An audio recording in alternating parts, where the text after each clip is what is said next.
Going past Vanguard to Treyarch's next title, likely slated for 2023, set 5 years later in 1990, it seems certain that the Old Ones will return. Zealous Spragmus implies on the ancient parchments for the Chrysalax that once the Forsaken is dead, the Old Ones will return. It's currently uncertain, however, as to whether they are in the containment chamber along with Zykov or back in the Dark Aether. Potentially when Samantha shot into the red portal, she in turn freed them. We believe it to be red because Zykov consumed the Old Ones and the Dark Aether may actually be restored to a more primitive form like in Vanguard upon the collapse of the Forsaken's rule. Despite the Forsaken being the main antagonist, maybe his presence was overall a good thing just because of the fact that he did kind of restore order to the Dark Aether and kept the Old Ones under control by consuming them, even though it was basically a dictatorship. So it will be interesting to see what the Dark Aether will be like in the sequel to Cold War Zombies. Will it go to a more primitive form? Will the Old Ones escape? We will just have to wait and see. A theory circulating at the moment, proposed by Kaljitsu, Eric Maynard, and Marikor, is that the boy who was killed by Weaver, Samuel, was actually Eddie's son, seen along with his wife on the photograph on his desk in the final cutscene. This would make sense because if we actually look at Eddie, the director, he appears to have a scar on his neck.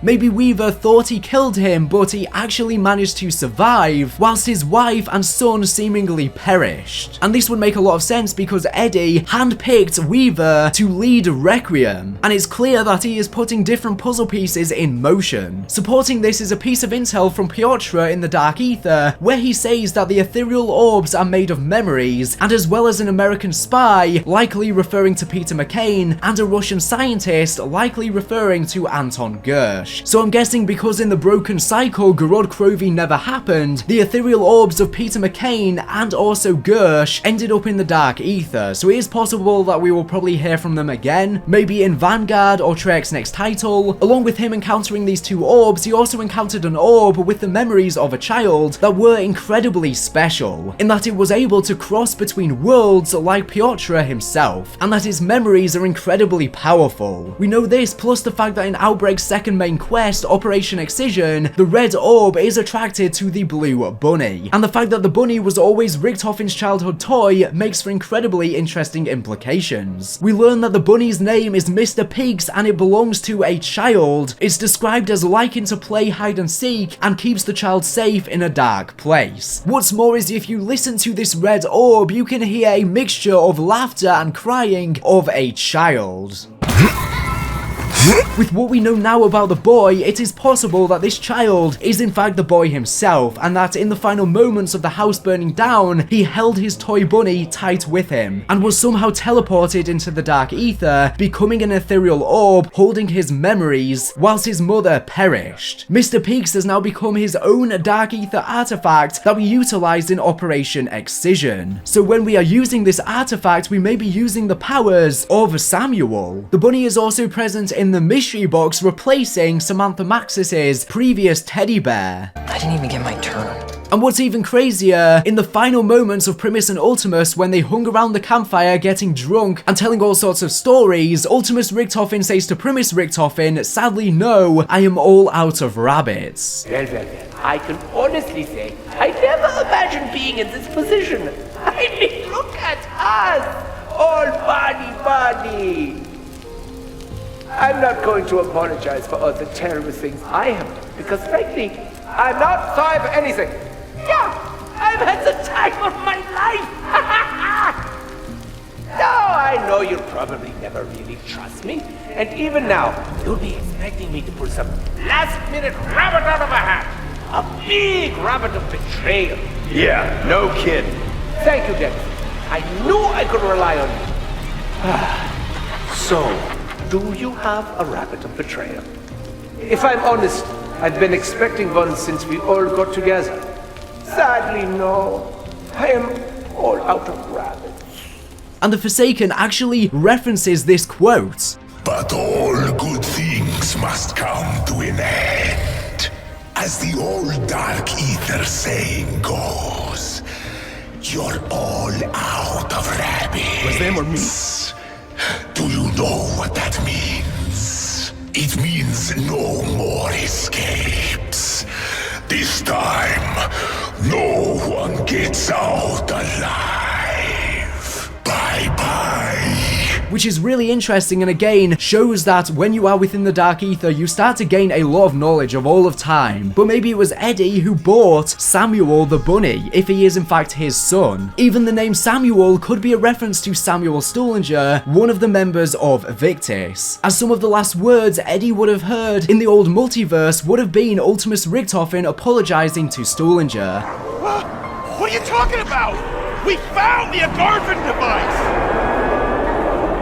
I know. And I'm so sorry. The guilt of which may have haunted the young Eddie throughout his new life. That could be a big part of Eddie's goal, trying to save his son, and maybe that is a big purpose of all of this, especially considering the fact that the Dark Aether is capable of cloning and revitalizing. He needs a body to return to, and maybe Eddie could be out for revenge if Sam and Weaver did in fact cause this tragic event. And that could be a big part of him setting all of these things in motion, which makes complete sense because Samantha before said that she feels like the events of that day would come back to haunt them, and they already have. She's in the Dark Aether and Weaver has been arrested. So if Weaver did attempt to assassinate Eddie Richtofen, we have to question why, because Samantha Maxis provided him with the wanted target. So why was he wanted? What was he up to be on the CIA's radar? He must have been up to something dodgy. I wonder if he was even working on Project Janus back then, or was he up to some other nefarious agenda? You know what would be a massive play, and this is probably unlikely, that he intended to get his son and wife killed, and that this is all part of some big grand master plan and he's playing chess from a mile away. I highly doubt this though. Trust me, Richtofen usually has the one up, but I don't think he would be that far one up to literally have a family just to kill them to set some sort of weird event in motion. But the thing is, if Eddie was wanted and a target, how on earth did he manage to become the director of Requiem? Surely there would have been an appropriate background check. Unless he's just been doing a lot of fraudulent stuff to make his way through the cracks, I'm not exactly sure. We do know that Eddie is able to speak Russian, which is interesting, as well as English, and his accent appears to be a mixture between German and American. The classic Ultimus and Primus Richtofens we know were German, but in the house he was American, and we're not exactly sure on his early years and his early life, but he might have lived a lot of his new life in this new rebooted universe from child to adult in America, but then he may have been involved in Iran too. So yeah, everything is quite up in the air right now. But again, this is all heavily speculative. None of this is confirmed. We do not know for sure that Samuel is Eddie's son, but I really do think that all of the pieces are fitting together nicely, and it seems like this is the direction they are going, but I want to stress this is not confirmed. One thing to note, as I said earlier, Eddie does remember the events of the old Aetherverse, at least to some extent. He remembers being trapped inside Monty's house in Agartha, hence the snow globe that Samantha used to play with. Samantha only appears to vaguely remember things, so Eddie has a massive one-up on her, and he was able to use this to his advantage when interrogating her, having known her birth date that only someone from the original timeline would have known. Due to this sheer fact, he likely knows more about the Dark Aether than anyone else on Earth, and it is really unclear as to why he remembers, but Samantha doesn't. Samantha and Eddie were meant to be pure innocent souls, but unfortunately they both still seem stricken with trauma. The final thing I want to mention pertaining to the sequel to Cold War Zombies, and the most important loose end, is Project Janus. In ancient Roman religion and myth, Janus is the god of beginnings, gateways, transitions, time, duality, and endings. The redacted board of directors are the key stakeholders in it, and it requires a stable gateway to the Dark Aether. But besides that, we don't really know much about what it is, and Eddie likely has his own agenda for it, outside of that of this shadowy organization. For example, he may just be using this redacted board as a way to fund his means, and this board has a different intention for Project Janus, but Eddie is just using them to extract money for some other goal. What's interesting about the idea of this gateway though is that by the time we reach 1990, 5 years after Forsaken, Sam may have been in the Dark Aether for 50 years, meaning she might end up being an elder god herself. Or maybe she could even end up at the top of the Dark Aether like Zykov once was. And if the old ones do escape, that could be a way for the Dark Aether to still have order restored if she is controlling that, but it's unclear as to how Samantha would react having been in there for so long. She maintains the fact that she is a good person, but that's a lot of time for her to be corrupted. And all the while, Peck, Gorev, Jaeger and Ravenov are left to try and survive, either working for or running from the director and his master plan. The Forsaken does allude to Samantha killing off all of the crew, but this could just be manipulation. But if she does gain a lot of power whilst in the Dark Aether, she may become fully corrupted like her younger self. And who knows, maybe this was part of Eddie's plan for her to be trapped in the Dark Aether away from whatever he's up to and gain all of these powers. We know that the director after Cold War has closed down a county in West Virginia and begun to hire scientists and workers. What this secret project he is working on is unknown, but we know he needs machinery for digging tunnels, and it is likely related to Project Janus. I do wonder if he may be in possession of Dark Aether artifacts. Maybe Dr. Peck could be in search of them, or already in possession of some too. Like I said earlier, in Vanguard Zombies, die Wahrheit search for items that appear only in myths and legends, such as Atlantis. I do wonder whether we may finally see Atlantis or an alternative underwater map in the sequel to Cold War Zombies. Whilst it is generally believed that Atlantis is situated in the Atlantic Ocean, there are some that believe that this made up place could potentially be in the Pacific Ocean, but this is a video game after all, so they can come up with anything they desire. After all, Peck is heading to where the inversion warheads lay in the Pacific Ocean. This would make for an insanely twisted aquatic map, especially considering it may be a highly weakened point between the world and the Dark Aether. High levels of Ethereum contamination could allow inhabitants to theoretically breathe underwater, and the Dark Aether itself is oceanic in nature, at least the portrayal of it in Cold War Zombies. If this area is of particular dimensional fragility, then this could be a spot where they could breach the Dark Aether. Trek have been trolling us with Atlantis since Zombies even began in World at War, and I hope that the meme can finally become a reality. With Peck heading to the Pacific though, it is interesting how we just so happen to be on a tropical island there in Warzone, and although it's quite far from the location where Peck is heading to, it does make me wonder if they could end up reusing this location for a future Outbreak map in the sequel. I would love to see Outbreak return, and the map is beautiful with a bunch of old runes that could tie into the zombie story, and I think it is close enough to the missile crash site to where Ethereum may have contaminated the area too. So I can't wait to see this all unfold in the next game. Trek have set up a bunch of loose ends that will hopefully tie together nicely in the next game and set up well. Let me know in the comment section down below, where do you think things are heading, and do you think that Peck is working for or against the director? Personally, I think he's working against the director, and hopefully will be a good guy in the next game and will be the key into helping us out.